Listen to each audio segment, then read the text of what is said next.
राजाओं का वृत्तांत पहला भाग अध्याय 9। राजाओं का वृत्तांत पहला भाग अध्याय 9। जब सुलेमान यहोवा के भवन और राजभवन को बना चुका और जो कुछ उसने करना चाहा था उसे कर चुका, तब यहोवा ने जैसे गिबोन में उसको दर्शन दिया था वैसे ही दूसरी बार भी उसे दर्शन दिया। और यहोवा ने उससे कहा, जो प्रार्थना गिड़गिड़ाहट के साथ तूने मुझसे की है उसको मैंने सुना है। यह जो भवन तूने बनाया है उसमें मैंने अपना नाम सदा के लिए रखकर उसे पवित्र किया है, और मेरी आंखें और मेरा मन नित्य वही लगे रहेंगे। और यदि तू अपने पिता दाऊद की नाई मन की खड़ाई और सिधाई से अपने को मेरे सामने जानकर चलता रहे और मेरी सब आज्ञाओं के अनुसार किया करे और मेरी विधियों और नियमों को मानता रहे, तो मैं तेरा राज्य इस्राएल के ऊपर सदा के लिए स्थिर करूंगा, जैसे कि मैंने तेरे पिता दाऊद को वचन दिया था कि तेरे कुल में इस्राएल की गद्दी पर विराजने वाले सदा बने रहेंगे।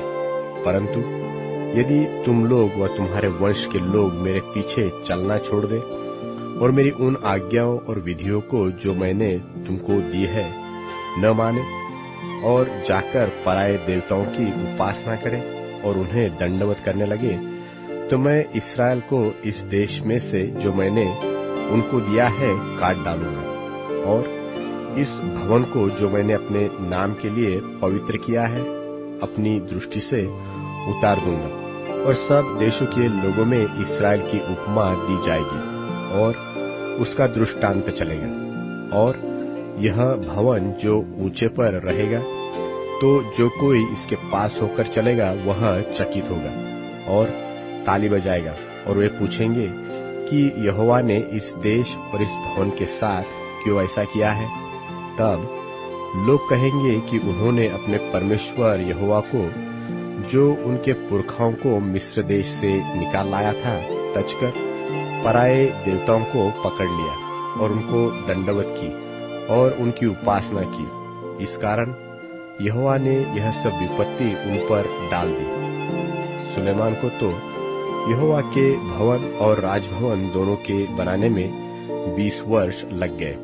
तब सुलेमान ने सोर के राजा हिराम को, जिससे उसके मनमाने देवदारू और सोनवर की लकड़ी और सोना दिया था, गलील देश के 20 नगर दिए। जब हिराम ने सोर से जाकर उन नगरों को देखा जो सुलेमान ने उसको दिए थे, तब वे उसको अच्छे न लगे। तब उसने कहा, हे मेरे भाई, ये नगर क्या तूने मुझे दिए हैं? और उसने उनका नाम कबूल देश रखा और यही नाम आज के दिन तक पड़ा है। फिर हिराम ने राजा के पास 60 किक्कार सोना भेज दिया। राजा सुलेमान ने लोगों को जो बेगारी में रखा, इसका प्रयोजन यह था कि यहोवा का और अपना भवन बनवाए। मिल्लो और यरूशलेम शहर की शहरपनाह और हासोर, मगिद्दो और गेजेर नगरों को दृढ़ करे। गेजेर पर तो मिस्र के राजा फिरौन ने चढ़ाई करके उसे ले लिया था और आग लगाकर फूंक दिया और उस नगर में रहने वाले कनानियों को मार डालकर उसे अपनी बेटी सुलेमान की रानी का निज भाग करके दिया था। सो सुलेमान ने गेजेर और नीचे वाले बथोरेन, बालात और तामार को, जो जंगल में है, दृढ़ किया। ये तो देश में है। फिर सुलेमान ने जितने भंडार के नगर थे और उसके रथों और सवारों के नगर, उनको वरन जो कुछ सुलेमान ने यरूशलेम, लबानोन और अपने राज्य के सब देशों में बनाना चाहा, उन सबको उसने दृढ़ किया। हेमोरी, हित्ती, परिज्जी, हिव्वी और यबूसी जो रह गए थे, जो इस्राएल में के न थे, उनके वंश जो उनके बाद देश में रह गए और उनको इस्राएली सत्यानाश न कर सके, उनको तो सुलेमान ने दास करके बेगारी में रखा और आज तक उनकी वही दशा है।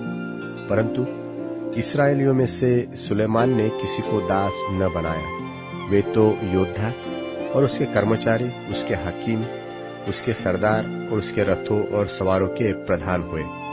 जो मुख्य हाकिम सुलेमान के कामों के ऊपर ठहर के काम करने वालों पर प्रभुता करते थे, वे 550 थे।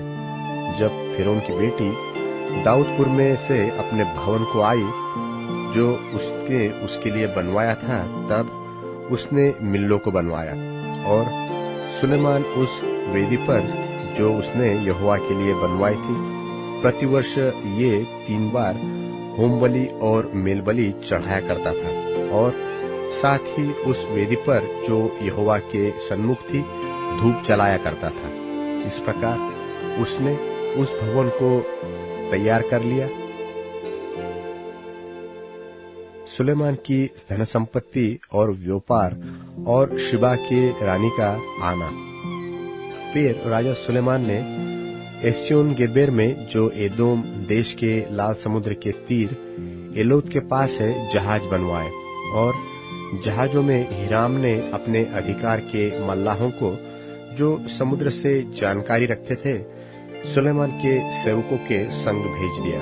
उन्होंने ओपोर को जाकर वहां से 420 किक्कार सोना राजा सुलेमान को ला कर दिया।